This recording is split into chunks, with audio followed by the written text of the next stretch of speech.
When I get older, I will be stronger. They'll call me freedom, just like a waving flag.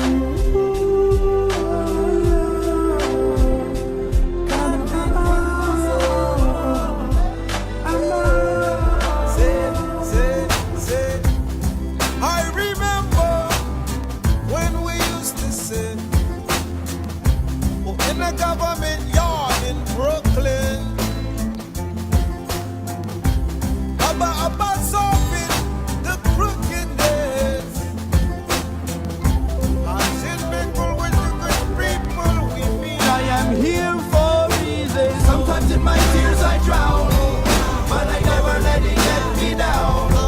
So when negativity surrounds, I know some things will be better if you just hold my hand. Baby, I promise that I'll do all I can, and our children will pay. One day, one day, one day, one day, one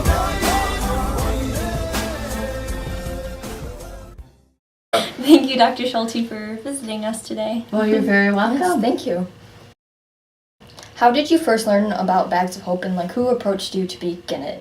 Well, it wasn't called Bags of Hope when it was first started. It was started over 20 years ago through the UAW and GM. And they had run this program for all these years and provided food for families in this area. They'll call me freedom, just like a waving flag.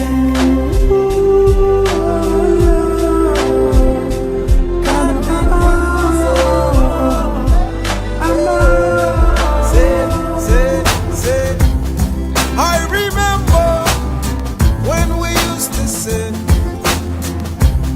in a government yard in Brooklyn. And is there any examples of particular families who have benefited? Well, so many families, and Generally, yeah. I think when you have the opportunity to actually deliver the food to a family and see how excited and happy they are.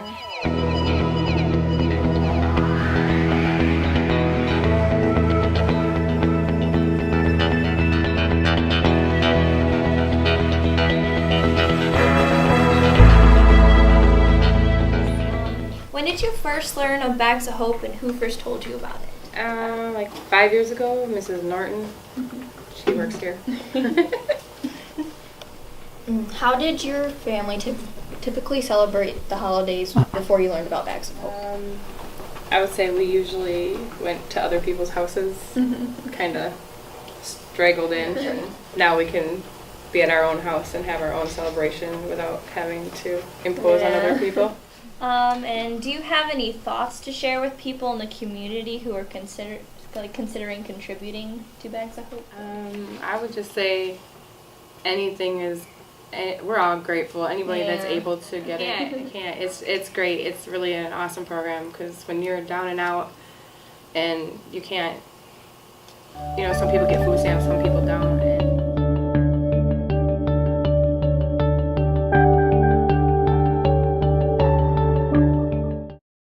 Okay, thank you for joining us. I'm happy to be here.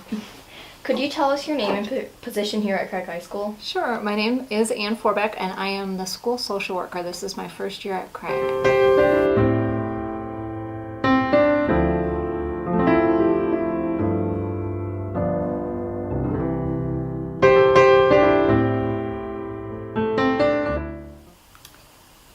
We know you can't give any names, but could you give us any stories about people who have experienced poverty here at Craig? Sure. We do have a lot of families who are experiencing poverty, and even a number of students who are experiencing homelessness at Craig.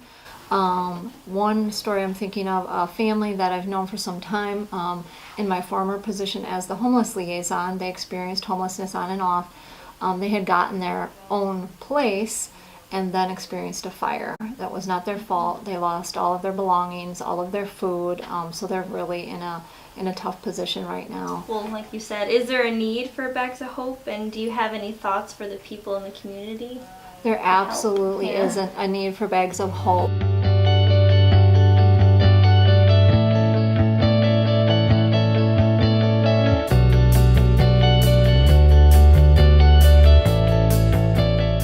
What are your names and how did you first get involved in Bags of Hope?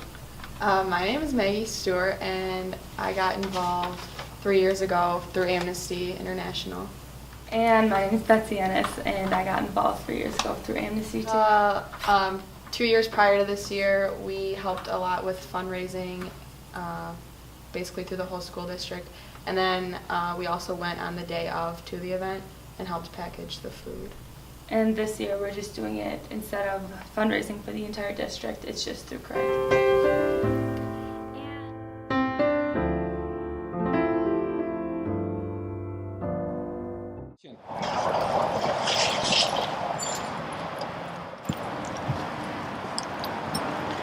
And our journey ends here at Woodman's in Janesville. But the journey for Bags of Hope will begin right here in a few short days. That's right, Lexi. The official kickoff date, Saturday, October 25th. the bags that grocery shoppers fill will return to fill bags of hope for families this holiday season.